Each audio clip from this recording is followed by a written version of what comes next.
안녕하십니까? 한국교회를 논하다 진행을 맡은 정희진입니다. 새해 분야별 선교 전망과 과제를 차례로 짚어보고 있는데요.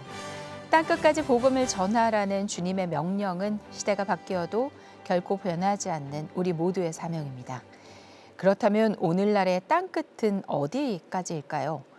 오늘은 땅끝의 확장으로 논의되고 있는 공간, 바로 디지털 환경에서 이루어지는 선교 사역을 살펴보려 합니다. 디지털 공간은 현실과 분리된 또 하나의 세계가 아니라 사람들이 살아가고 배우고 고민하며 의미를 찾는 새로운 삶의 자리가 되고 있습니다. 언어와 국경을 넘어 언제 어디서든 예배하고 말씀과 섬김으로 연결되는 온라인 공동체는 교회 사역 지형을 변화시키고 있습니다. 특히 다음 세대에 있어 AI와 디지털 기술은 가장 익숙한 삶의 언어이자 소통의 방식이 되고 있는데요. 오늘 한국교회를 논하다에서는 디지털 환경에 익숙한 세대를 향한 선교의 과제와 함께 AI를 어떻게 선교적으로 분별하고 활용할 것인지 그 전략과 방향을 함께 고민해 보고자 합니다. 기술은 지금 문명의 속도를 다시 쓰고 있다. 불과 몇 년 전까지만 해도 실험실에 머물던 인공지능은 이제 산업과 교육, 문화와 정치 전반을 재편하며 인류의 사고와 행동 방식을 바꾸고 있다. 특히 전 세계 20억 명에 이르는 청년 세대는 텍스트가 아닌 영상과 플랫폼, 알고리즘과 AI 콘텐츠를 통해 세상을 이해하고 있다. 이들에게 복음은 과연 어떤 언어와 방식으로 다가가고 있을까? AI는 위기인가 기회인가? 기술이 열린 세계를 향해 빠르게 확장되고 있는 반면 선교는 여전히 익숙한 방식에만 머물러 있다는 우려의 목소리가 높은 가운데 이 시대에 우리가 준비해야 할 실질적인 대안은 무엇인지 함께 논해본다.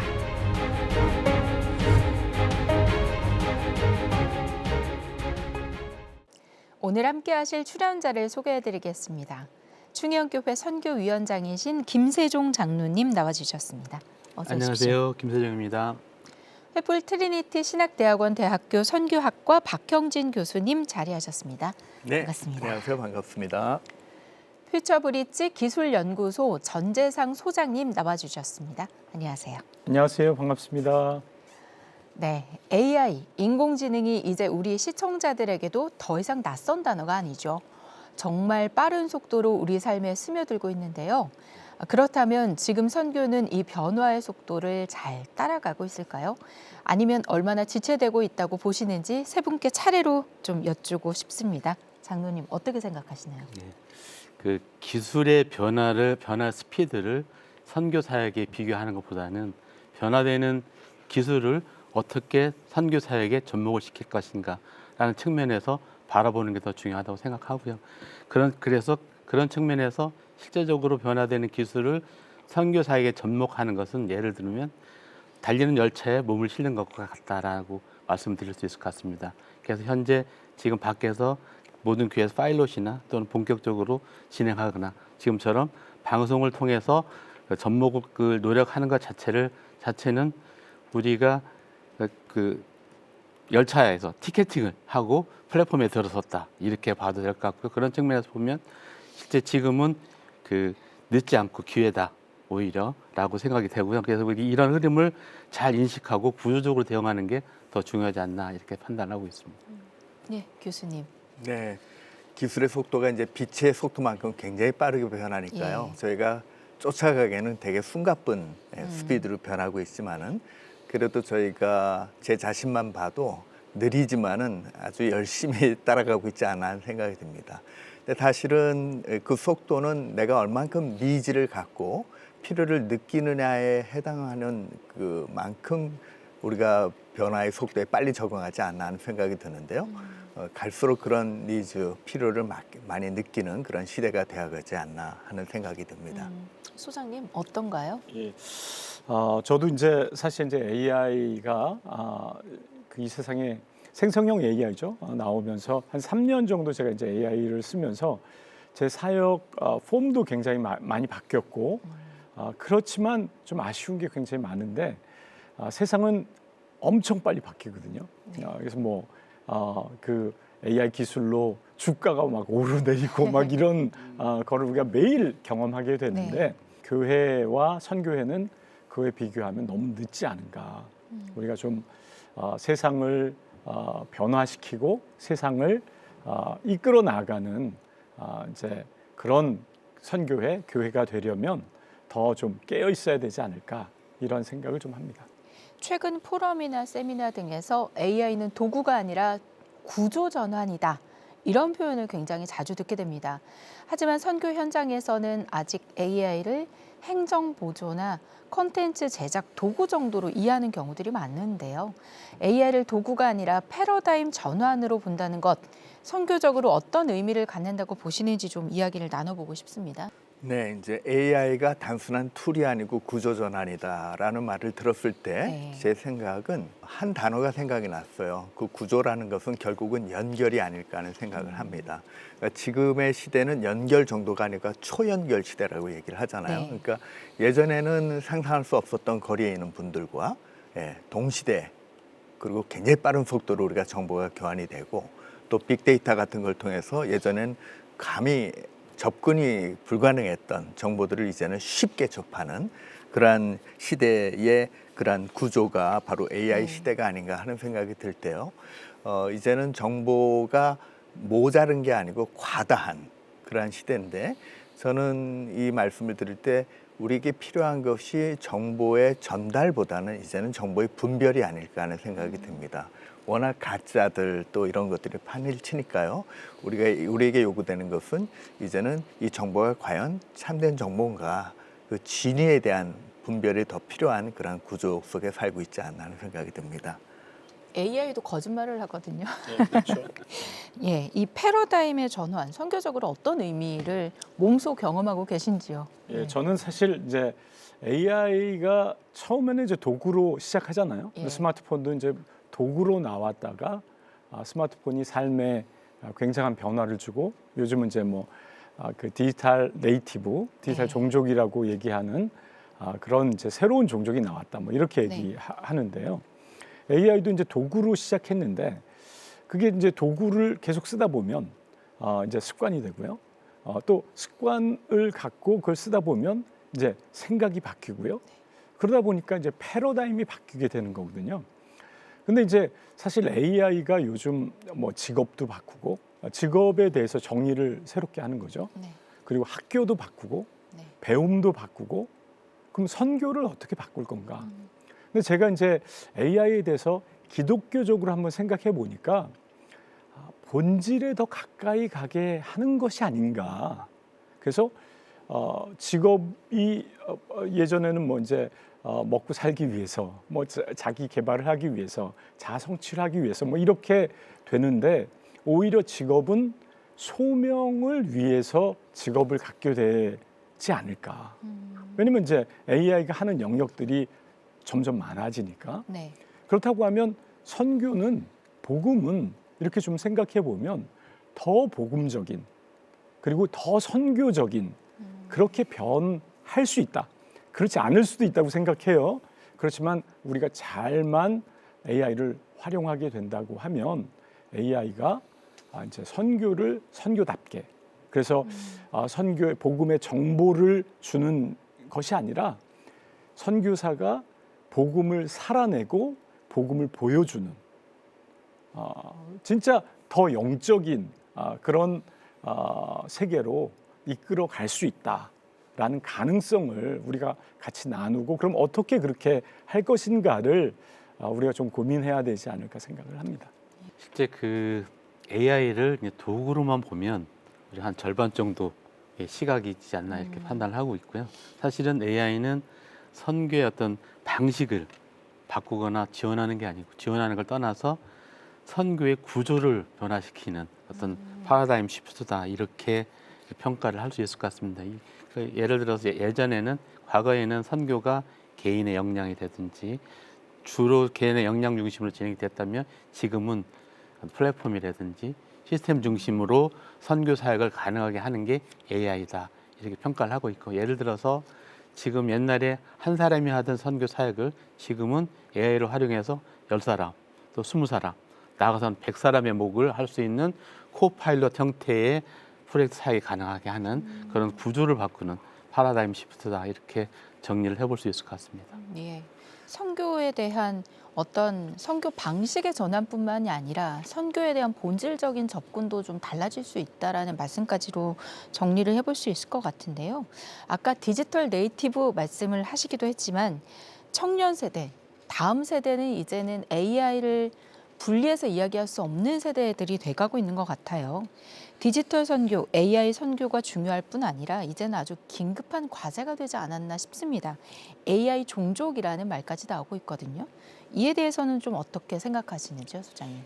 사실 이제 뭐 너무 자연스러운 거죠. 다음 네. 세대에게는 디지털이 뭐 이제 우리가 뭐 스마트폰을 쓴다 이 정도가 아니라, 그러니까 어떻게 보면 몸의 일부, 그냥 삶의 일부, 또 삶의 전부. 네. 저도 사실 이제 가끔가다 이제 어떤 생각을 하냐면 애가 없다면 내가 뭘 할 수 있을까 이런 질문을 이제 하게 되는데 네. 다음 세대는 더 하죠. 그런데 이제 AI가 되게 되면 사용하게 되면 또 AI를 장착하게 되면 아까 이제 우리 김세종 장로님께서 말씀하신 것처럼 뭐 10배, 20배, 100배의 아니 그전에는 전혀 할 수 없었던 거를 할 수 있게 하는 그런 상태가 되기 때문에 그런 면에서 어떻게 보면 다음 세대가 선교를 하는 부분에 대해서 오히려 기대를 해야 되지 않을까. 우리의 지금 이제 생각을 갖고 다음 세대를 보면 다음 세대가 우리의 유업을 어떻게 물려받을까 이렇게 고민을 하기도 하는데 다음 세대의 패러다임으로 선교를 다음 세대의 선교를 봐야 되지 않을까. 그럴 때 다음 세대들이 펼쳐나가는 그 장을 우리는 선배로서 이제 펼쳐주고 다음 세대들이 새로운 이제 종족으로 이제 새로운 패러다임으로 새로운 능력으로 그 일들을 감당할 수 있지 않을까 그렇게 생각합니다. 장로님 어떻게 생각하시는지요? 네. 네. 실제 그 다음 세대에 대한 문제는 예. 어떻게 보면은 그 지금 어떤 선택 뭐 이런 범위를 떠나서 네. 긴급한 필수 사항이다 이렇게 말씀을 드리고 싶고요. 그러니까 조금 더 나가면 그러니까 AI를 가리키는 것 자체가 선교다라고 말씀하시는 분들도 계십니다. 네. 그만큼 AI의 어떤 중요성에 대한 그 강조되고 있고요. 그래서 요즘 청년들의 어떤 물리적인 선교 환경을 보면 뭐 텍스트보다는 잘 아시겠지만 영상이고 또는 강의보다는 또 양방향의 어떤 인터랙션이고 또 조직보다는 어떤 플랫폼 환경에서 살아가고 있다 이거죠. 이런 것들을 가능하게 하는 게 이제 AI인데 결국은 이 AI에 대한 통로가 막히면 복음의 내용을 전달하기 이전에 복음을 전달하는 통로가 막힌다. 이렇게 그 생각할 수 있을 것 같습니다. 그래서 AI는 우리 청년들에게 더 이상 미룰 수 없는 과제다라고 말씀드릴 수 있을 것 같습니다. 교수님도 같은 생각이신가요? 네. 예전에는 저희가 선교지에 간다 그러면 그 선교지의 언어를 배워야 되잖아요. 네. 뭐 그 나라의 언어. 네. 근데 이제 지금은 선교지가 이제 디지털 영역의 선교지가 됐을 때 우리가 배워야 될 언어는 바로 AI의 언어고 디지털의 언어다. 소위 요새 얘기하는 AI 리터러시가 네. 어떻게 보면 선교의 언어같이 우리가 건너 뛰어갈 때 반드시 배워야 될 어떤 상황이 되지 않았나 하는 생각이 들고요. 그 다음에 이번에 이제 저희가 재작년에 4차 로잔 대회를 치르면서 서울 선언문이라고 하는 게 나왔거든요. 거기에 보면 굉장히 재미난 표현이 나와요. 그게 뭐냐면은 예수님의 제자만 있는 것이 아니고 세상을 따라가는 제자들도 있다. 그들의 제자화는 우리가 얘기하는 예수님을 따르는 제자화보다도 훨씬 더 빠른 속도로 그리고 굉장히 많이 진행되고 있는데 우리가 이러한 젊은 청년 세대 이런 세대들에게 접근하지 않는다면은 우리는 제자들을 다 잃어버리는 것이죠. 그러니까 중립지대라고 없다. 그것이 얼만큼 시급한 이제는 뭐 선택 사항이 아니고 정말 필수 사항이다. 이렇게 말씀드릴 수 있겠습니다. 네. 한국교회를 논하다. 오늘은 기술과 사회 변화에 맞는 디지털 선교 전략 무엇인지 함께 말씀 나누고 있습니다. 실제 선교지에서 AI나 디지털 기술이 어떻게 적용되고 있는지 또 앞으로 어떻게 활용될 수 있는지 굉장히 궁금합니다. 이 이야기를 자세히 나눠보면 좋겠는데요. 김세종 장로님, 네, 충영교회에서 AI 기반 방과후 학교 또 디지털 선교 플랫폼 사역을 직접 이끌고 계십니다. 네팔, 스리랑카, 몽골 등 실제 선교지에서 이 AI 기반 방과후 학교가 운영되고 있다고요. 실제로 어떤 반응이 좀 있는지 그리고 기존과 비교했을 때 선교와 교육 방식 어떤 차이가 있는지 좀 설명해 주시면 좋겠습니다. 저희가 그 방과학교 시작한 게 2023년부터 시작을 했습니다. 그리고 AI 기반의 방과학교 사역을 시작한 게 2024년입니다. 네. 4년, 5년 이제 올해가 3년 차인데 저희가 AI 기반의 방과학교를 AI 디지털 프렌즈 방과학교 기반이라는 표현 대신 디지털 프렌즈라는 표현을 씁니다.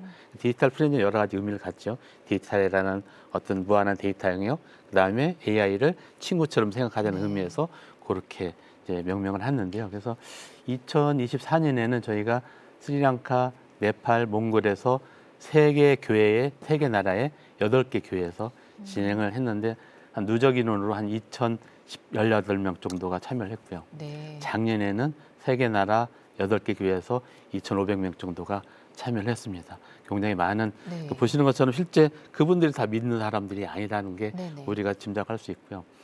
이런 사례를 보면서 또 가장 우리가 극명하게 우리가 내용을 살펴볼 수 있는 게 이제 네팔 사례를 예를 들어 보면 쉽게 이해할 수 있는데 네팔 같은 경우에는 매주 토요일 날 한 50명 정도가 방과학교에 참여를 합니다. 방과학교 운영은 저희가 어떤 식으로 하냐면 30분은 성경 통독, 인물 중심이나 성경 이야기 중심의 성경 통독을 하고 30분은 과제 수업을 하고 과제 수업을 그다음에 30분은 자체 실습을 하는데 앞에 성경 통독이라는 그 복음에 대한 시간이 있는데 믿지 않는 학생들이 여기에 자연스럽게 합류해서 듣는다는 게 되게 중요한 네. 의미를 갖고요. 그래서 네팔 같은 경우에 아까 50명 인원 중에서 15명이 믿지 않는 학생들이 계속해서 참석을 했습니다. 네. 그래서 한 학기가 마무리되고 나서 이 15명이 전원이 다 교회에 등록을 하고 다음 학기 또 같이 강의를 받는 이런 그 현상을 저희가 목격을 했는데 여기서 우리가 시사할 수 있는 게 두 가지 점을 체크를 할 수 있다. 첫 번째는 이런 그 AI 기반의 방과 학교에 그 자연스럽게 믿지 않는 학생들이 참여할 수 있는 환경이 만들어졌다 이렇게 평가를 할 수 있을 것 같고요. 두 번째는 이러한 또 그 학생들이 교회에 와서 복음을 또 자연스럽게 편안하게 접할 수 있는 정리하면 실제 자연스럽게 믿지 않는 친구들이 복음을 받아들일 수 있고 또 그 친구들이 복음을 아는 다음 세대로 양육되는 그러한 구조적인 환경을 마련했다라고 이런 것들이 반응과 어떤 큰 변화다 이렇게 저희는 평가를 하고 있습니다. 충영교회 외에도 선교 현장에서 AI를 활용하는 사례들이 점점 다양해지고 있다고 들었습니다. 구체적으로 어떤 성과 거두고 있는지도 궁금한데요. 네, 어디까지 기술이 활용될 수 있는지 좀 소개해 주신다면요. 이제 AI가 할 수 있는 게 굉장히 많은데요. 수만 가지죠. 네. 근데 이제 선교하면은 가장 기본적인 게 문화와 언어잖아요. 근데 일단은 언어의 장벽을 넘는다. 만약에 그렇다고 하면 선교의 패러다임이 완전히 바뀌죠. 네. 그러니까 예를 들면 이제 선교사가 선교지에 가면 1, 2년은 언어를 공부해야 네. 언어가 돼야 뭐 이제 말이 통하고 하니까요. 그런데 만약에 언어가 다 통한다라고 하면 한국에 있는 사람도 또 인터넷을 통해서 선교할 수 있는 거 아닌가? 이런 이제 생각의 패러다임의 변화가 생기잖아요. 이번에 이제 필리핀 사람들 보통 이제 선교사님들이 필리핀 사역을 할 때 영어로 사역을 합니다. 네. 근데 이제 학력 수준이 높고 그런 분들은 이제 영어로 해도 풀리 좀 이해가 되는데 대부분은 따갈로그를 많이 쓰거든요. 그렇죠. 현지어를 네. 많이 쓰시죠. 예. 근데 이제 이해도 훨씬 더 깊고요. 네. 근데 이제 선교사님들이 접근하는 게 영어가 쉬우니까 이제 네. 영어로 이제 복음을 전하고 사역을 하는데 그 이유는 이제 언어적인 어떤 따갈로그보다는 뭐 영어를 쓰면 더 보편적으로 사역할 수 있다 이런 생각을 갖고 이제 접근을 하는 건데 AI를 사용하게 되면 따갈로그어로 바로 이제 뭐 티칭을 한다거나 복음을 전한다거나 이게 가능한 거죠. 네. 제가 이번에 이제 필리핀 현지에 저희 이제 AI 에듀케이션 허브 센터를 세웠습니다. 세우고 이제 저와 한 교수님이 같이 가서 이제 강의를 했는데요. 이제 오후 시간에는 그 젊은이들을 대상으로 이제 강의를 하다 보니까 네. 영어로 강의할 수 네. 있어서 강의를 했어요. 근데 오전 시간에는요, 교육자들을 대상으로 하는데 성경 연구를 하는 그런 이제 AI를 갖고 성경 연구를 하는 티칭을 하는데 그 영어를 하시는 분들도 계시지만 못 하시는 분 많아요. 네. 따갈로그는 모두 다 잘하지만 그런데 만약에 이제 이런 상황 속에서 이제 통역을 만약에 이제 한다고 하면 영어로 하고 따갈로그로 통역하고 이렇게 해야 되는데 제가 이제 AI를 활용해서 한국어로 얘기하고 AI가 따갈로그로 통역을 해주는 거죠. 네. 그래서 이제 반응들이 그 전에 이제 영어로 티칭할 때는 뭐 졸기도 하고 이제 학생들이 네. 또 이제 수업 시간 되면 빨리 좀 나가기도 하고 쉬는 시간이 되면 근데 쉬는 시간이 돼도요 나가질 않아요. 3시간 내내 앉아 있는 거예요. 컴퓨터 앞에서. 그걸 갖고 이제 계속 질의하고 성경 연구를 하는 모습들을 보면서 현지에 계신 분들이 깜짝 놀라더라고요. 야, 이렇게 사역할 수 있는데 왜 이렇게 사역을 안 했지?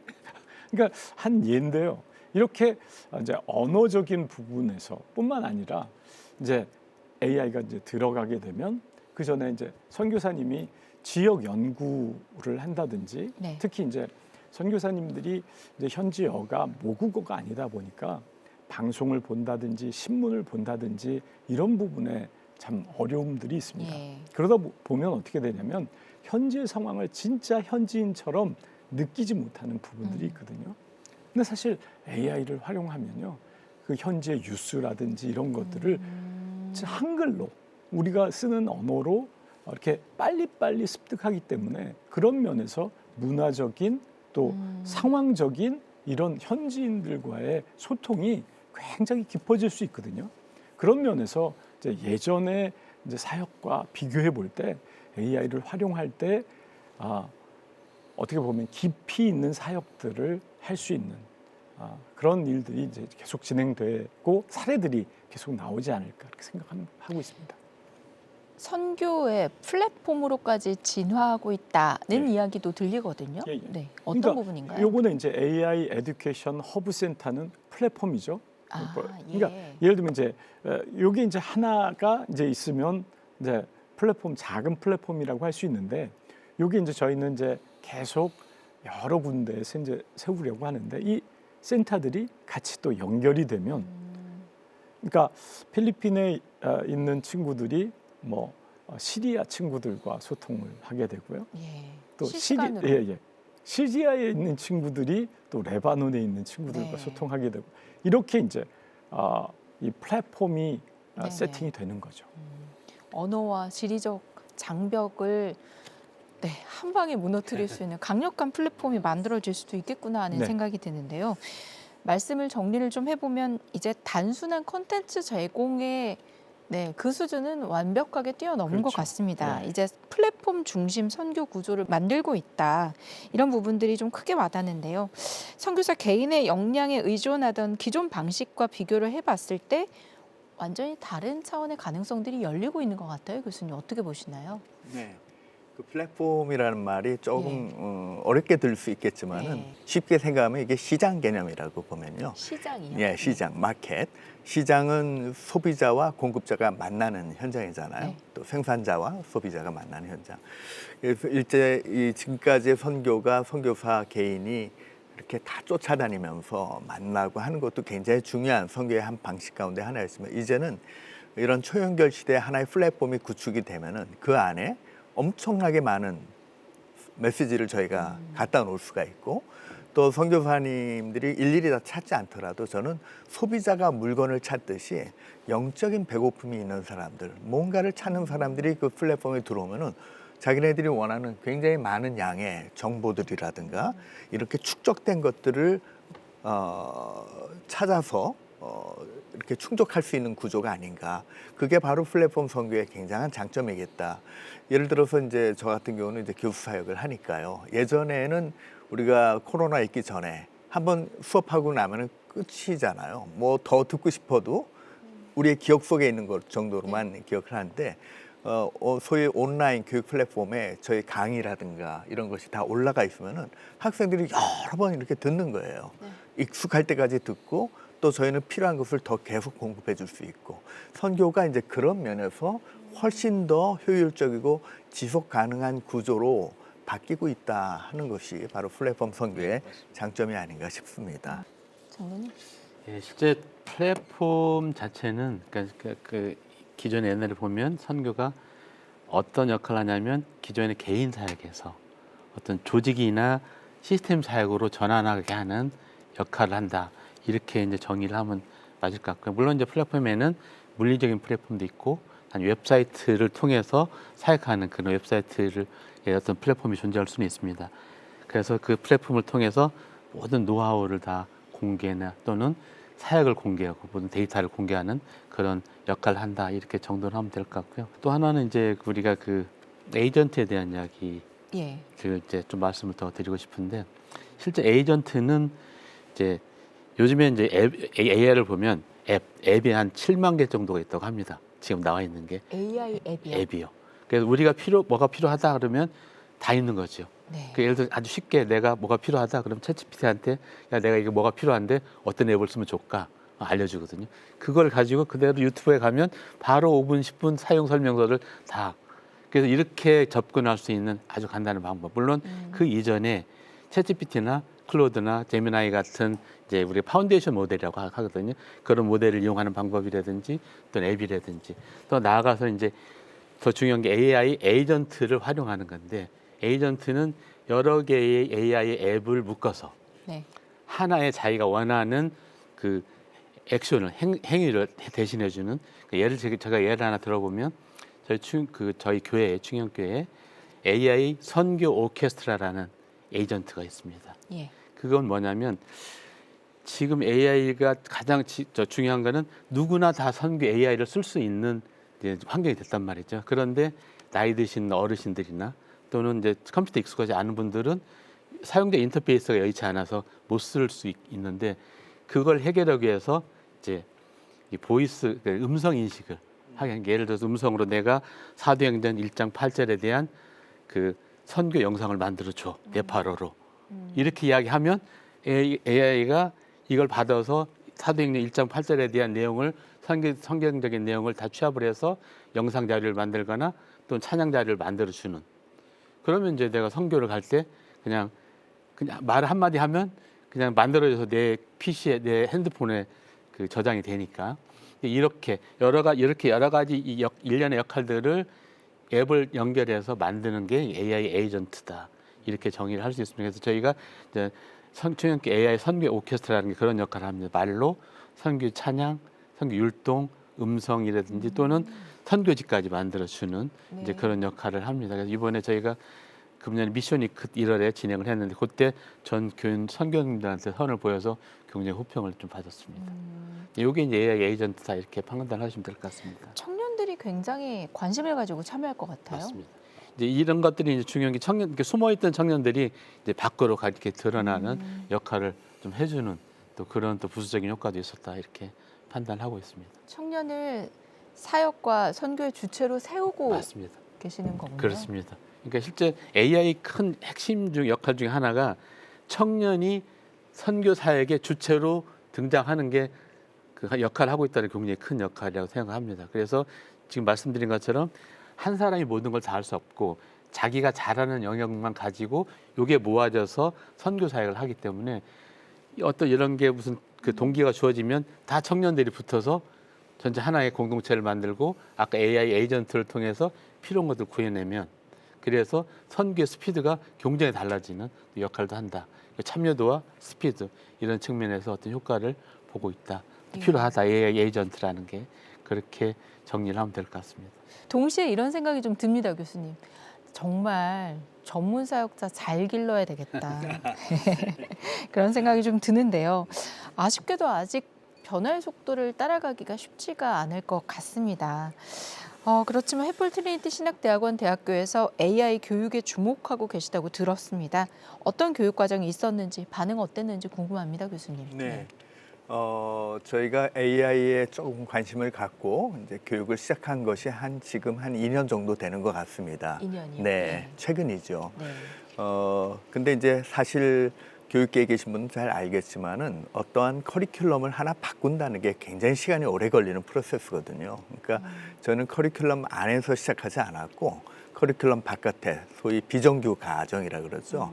그렇게 해서 생성형 AI 마스터 클래스가 시작이 됐어요. 네. 그래서 1년에 한 3번 정도 저희가 기술을 갖고 했는데 처음에 굉장히 반응이 뜨거웠습니다. 그때가 이제 막 챗GPT 나왔던 그런 때니까 학생들이 굉장히 그 반응이 뜨거웠고 많이 또 등록을 했고요. 그렇게 해서 이제 시작이 됐는데 이거를 이제 2번, 3번 반복하다 보니까 그 사이에 또 학생들은 또 딴 데서 AI에 대한 지식을 걷는 거예요. 그래서 같은 과목을 되풀이한다는 게 의미가 없어서 예. 저희가 조금 더 급수를 올렸죠. 중급 정도의 수준으로 이제 시작을 했는데 초급은 저희가 어떻게 보면은 단순한 어떤 컨텐츠를 제작해주는 툴로서의 AI 기능이었다면은 그다음에 이제 중급 과정은 좀 차별화되어서 이거를 어떻게 실제로 대중을 만나고 영향력을 끼칠 수 있는 SNS에 접목해서 하느냐 하는 그쪽으로 나가니까 또 반응이 또 뜨거웠어요. 그래서 학생들이 스스로 자기가 만든 컨텐츠를 갖고 유튜브나 아니면 팟캐스트 같은 걸 만들어서 이제 실제로 접점을 찾는 것이죠. 굉장히 뜨거운 반응을 가진 것을 느낄 수가 있었고요. 또 이제 작년 여름방학 같은 경우는 저희가 이제 여름방학 때 이제 주일학교 성경학교들이 많으니까 주일학교 교사들을 대상으로 이러한 컨텐츠들을 만드는 거죠. 비주얼 컨텐츠 만들고 하는 쪽으로 했는데 거기도 굉장히 학생들이 아주 열심으로 참여를 했습니다. 이번 봄학기부터는 저희가 이제 선교적 디지털 활용 그래가지고 이 디지털을 이제 교회 바깥으로 선교적인 차원에서 어떻게 접목할 건가 하는 쪽으로 가는데요. 벌써 등록한 숫자가 상당히 기대보다 많아요. 그래서 학생들의 반응이 굉장히 뜨겁구나 하는 그런 기대감이 있습니다. 청강 가능한가요, 교수님? 열려 있습니다. 그런가요? 예.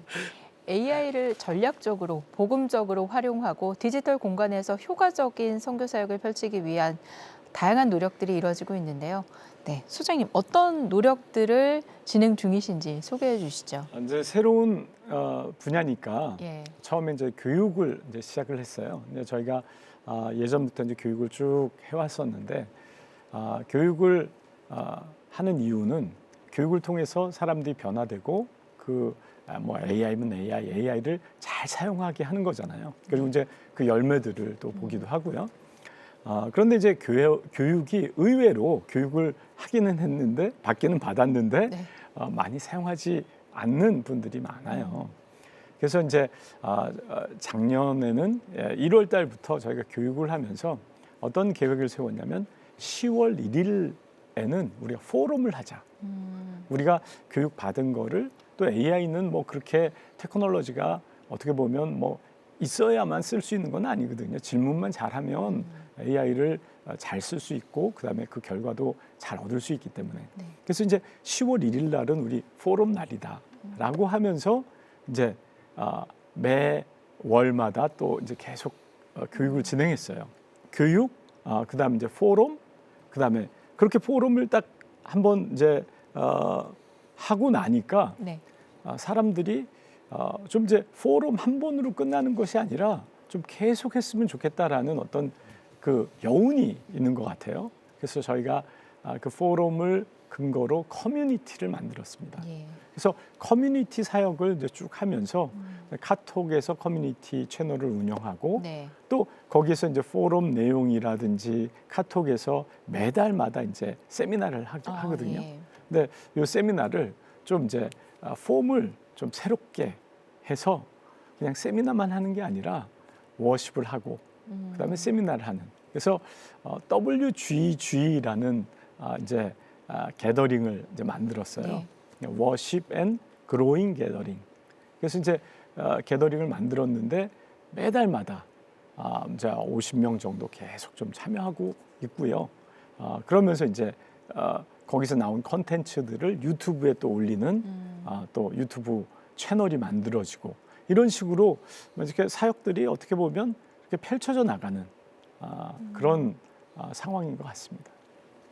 장로님도 하시고 계신 사역 소개 좀 예, 해주시죠. 저희는 이제 특히 이제 교회를 중심으로 사역을 네. 많이 준비하는데 저희가 세 가지를 준비를 이제 예. 진행을 하고 있습니다. 하나는 아까 말씀드린 이제 플랫폼 쪽에 저희 사실은 플랫폼이 지금 바로 지금 생긴 게 아니고 한 5년 정도 개발을 해왔습니다. 예. 그래서 지금은 목표가 뭐냐면 구글과 같은 선교 플랫폼을 만들자. 이게 타겟입니다. 구글이요. 예. 그래서 그런 AI 생태계 내지는 AI 선교지다. 우리는 이 플랫폼 자체를 AI 선교지다라고 왜냐하면 거기서 모든 AI 그 선교가 이루어질 수 있기 때문에 그렇게 평을 진행하고 있고요. 그다음 두 번째는 아까 AI 에이전트 쪽입니다. 지금은 이제 음성으로 이렇게 모든 것들을 에이전트를 만들어냈지만 사역을 하는데 필요하면 또 우리 농인들을 위한 수학, 그 제스처 인식을 통해서 농인들이 영상을 만들고 또 선교 전단지를 만들고 또 선교 사역 지를 만드는 네. 이제 그렇게 할 수 있게끔 그 수화에 대한 그 에이전트를 지금 이제 계획을 하고 있고요.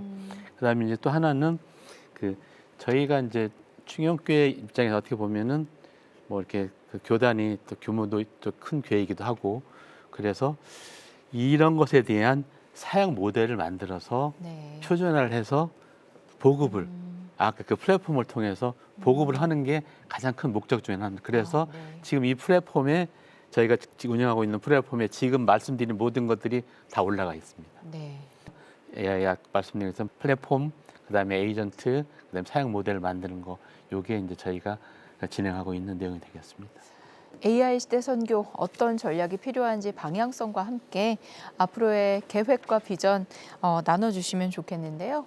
네, 먼저 소장님께 질문 드리겠습니다. 예. 저희는 첫 번째로 교육이 필요하다. 특별히 우리 3만 명 정도의 선교사님들이 계시는데 선교사님들이 교육에 어떻게 보면 소외돼 있잖아요. 예. 근데 요즘은 뭐 줌을 통해서 교육을 다 하니까요.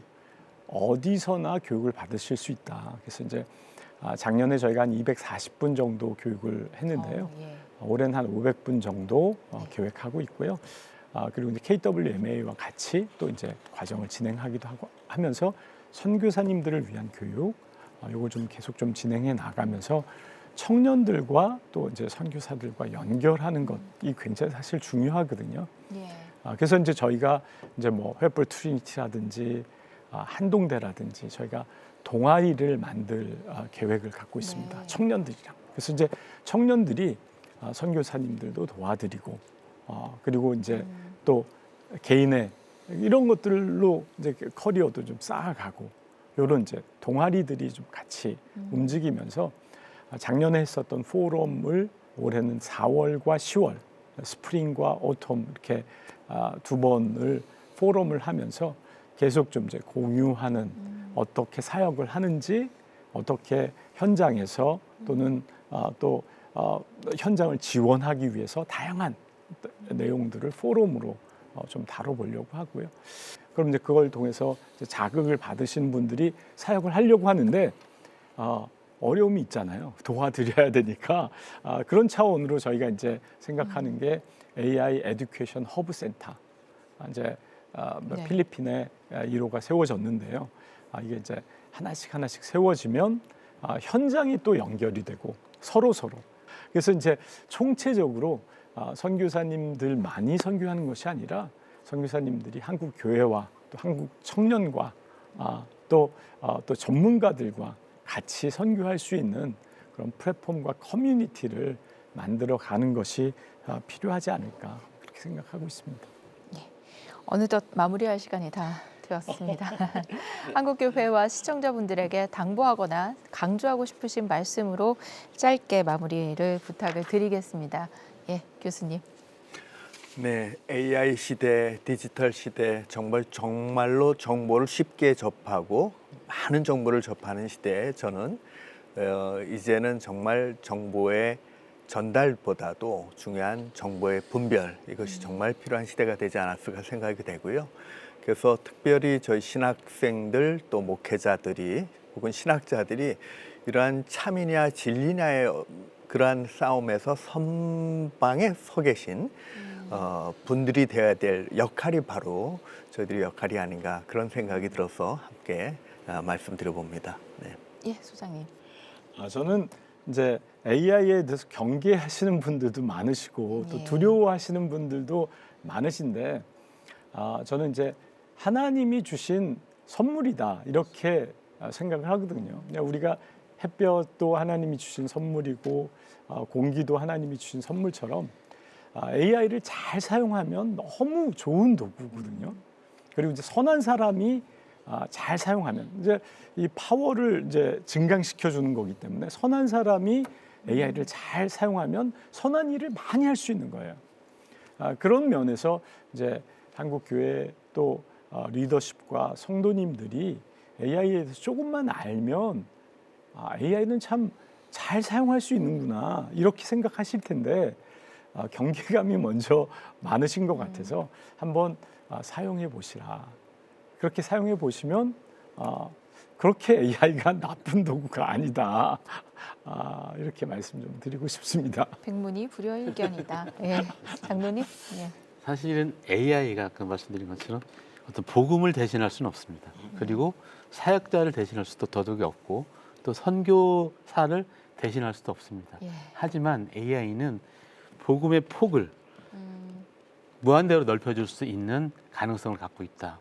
예. 이런 포텐셜의 측면을 이렇게 그래서 이 AI를 활용하면 우리가 언제나 어디서나 누구나 누구에게나 땅끝까지 복음을 전할 수 있는 도구를 하나님 우리에게 주셨다. 이렇게 보시면 네. 딱 맞다고 생각을 하고요. 그래서 선교는 말씀드린 기술이 아니고 그 기술 이야기가 아니고 어떤 그 순종의 이야기 또 신앙의 이야기다 이렇게 평가를 하면 될 것 같습니다. 그래서 우리가 이 도구를 가지고 그 선교 사역의 그 경주를 멈춤 없이 이렇게 가는 게 중요하지 않나 이렇게 생각을 해봅니다. 네, 세 분 좋은 말씀 감사합니다. 한국교회를 논하다. 오늘은 AI 전면전의 시대. 선교는 어디로 가고 있는지 함께 고민해 봤습니다. AI는 결코 복음을 대신할 수 없지만 복음이 도달해야 할 길을 완전히 새롭게 열어놓고 있는 것은 분명해 보입니다. 하나님께서 열어주시는 새로운 선교의 문을 열고 한국교회가 새로운 시대를 분별하며 지혜롭게 나아갈 수 있기를 기대하며 한국교회를 논하다 오늘 순서는 여기서 마칩니다. 함께해 주신 여러분 감사합니다.